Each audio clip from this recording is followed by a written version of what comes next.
Assalamualaikum warahmatullahi wabarakatuh. Kita bertemu lagi setelah minggu kemarin kalian ikut ulangan harian pertama.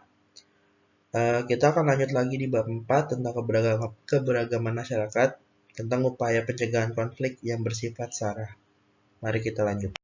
Ada 3 hal untuk mengatasi masalah konflik sara. Sara itu suku, agama, ras, dan adat. Yang pertama itu adalah preventif, kedua represif, yang ketiga kuratif. Preventif ini ada kata kuncinya ini pencegahan. Sebelum terjadinya suatu konflik, suatu bentrokan antara suku, agama, ras, dan adat tertentu, kita harus melakukan pencegahan dulu seperti toleransi, kerjasama, dan lain-lain. Yang kedua adalah represif. Represif ini terjadi ketika terjadinya konflik, telah terjadinya bentrokan. Makanya represif itu ada kata kuncinya itu mengatasi pada saat atau terjadi masalah seperti menangkap provokatornya, dibubarin paksa, dan lain-lain agar tidak terjadi konflik yang semakin melebar kemana-mana. Yang ketiga adalah kuratif, yaitu tindak lanjut atau penanggulangan akibat masalah yang terjadi. Seperti setelah terjadi konflik tuh bakal ada apa? Apakah ada konflik lanjutan, ataukah damai, ataukah ada lain-lain? Nanti yang korban ataupun pelaku dibina atau seperti apa? Itu termasuk tindak lanjut atau kuratif. Yang selanjutnya adalah perilaku keberagaman di sekolah. Terdapat 4 poin. Yang pertama adalah musyawarah, menyelesaikan masalah dengan musyawarah. Setiap ada masalah kita dirembukan dulu, tidak menggunakan emosi. Yang kedua adalah kepentingan bersama, mengutamakan kepentingan bersama daripada kepentingan sendiri dan golongan. Karena kalian sudah kelas 3, kalian harus menjaga solidaritas kalian. Ini tahun terakhir kalian berada di SMP, makanya kalian harus mengutamakan kepentingan bersama, bareng-bareng dulu, daripada kepentingan pribadi. Yang ketiga adalah bijak. Bijak dalam berteman dan tidak bersikap rasis terhadap teman kalian berbeda. Entah itu teman kalian beda suku, beda agama, beda ras, beda adat. Dan juga ketika teman kalian tidak bisa bahasa Jawa, tolong menggunakan bahasa Indonesia biar teman kalian tuh mengerti. Yang keempat adalah menghargai pendapat dan sikap siswa yang lain, karena semua perbuatan itu pasti ada alasannya. Nah, selanjutnya tadi kan sudah perilaku keberagaman di sekolah. Sekarang perilaku keberagaman di masyarakat. Ada 4 poin juga, yaitu membiasakan bersahabat. Ini sudah sering terjadi di desa-desa. Kalian ada budaya nyinom dan lain-lain, kerja bakti. Itu adalah membiasakan bersahabat dan saling membantu sama warga. Yang kedua adalah memecahkan masalah dengan bijak dengan cara musyawarah, sama seperti di sekolah, tapi ini konsepnya dalam lingkungan masyarakat. Ada musyawarah dengan pengertian saling menghargai dan lain-lain. Yang ketiga adalah menghadapi perbedaan. Kita harus tahu tetangga kita tuh wataknya seperti apa. Kita harus tidak boleh memaksakan kehendak kita terhadap tetangga atau teman-teman kita yang ada di masyarakat.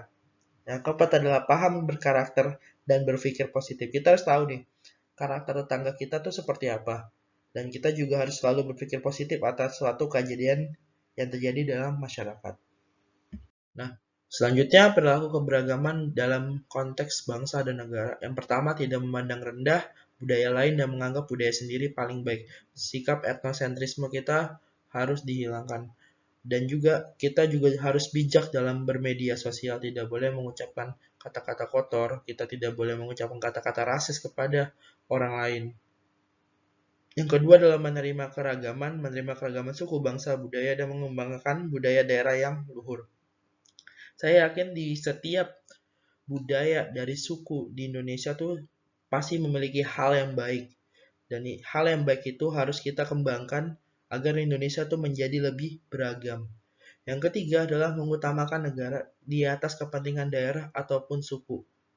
Yang keempat adalah membangun mental keberagaman, terus membangun sikap mental yang berpartisipasi dalam pembangunan. Pembangunan di sini entah itu dalam mental, ada juga dalam bermedia sosial, dan lain-lain. Nah, selanjutnya adalah upaya pemerintah menghadapi masalah keberagaman. Di pasal 28 itu tentang hak asasi manusia.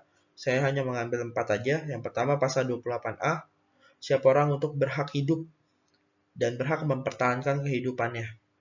Yang kedua adalah pasal 28E, siap orang berhak memeluk agama dan beribadat menurut agamanya.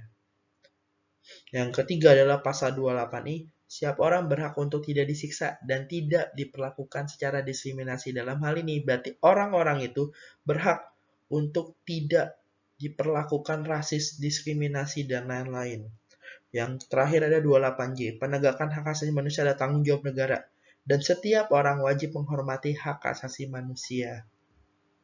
Oke, fakta Indonesia adalah negara yang memiliki keberagaman ada di pasal 35. Bendera negara Indonesia ialah sang merah putih. Pasal 36, bahasa negara adalah bahasa Indonesia. Pasal 36A, lambang negara Garuda Pancasila dengan semboyan Bhinneka Tunggal Ika berbeda-beda tetapi tetap satu jua. Pasal 36B, lagu kebangsaan kita adalah Indonesia Raya. Yang kelima adalah Bhinneka Tunggal Ika. Oke, terima kasih. Kita akan lanjut lagi di minggu depan di bab 5. Tetap semangat belajarnya. Assalamualaikum warahmatullahi wabarakatuh.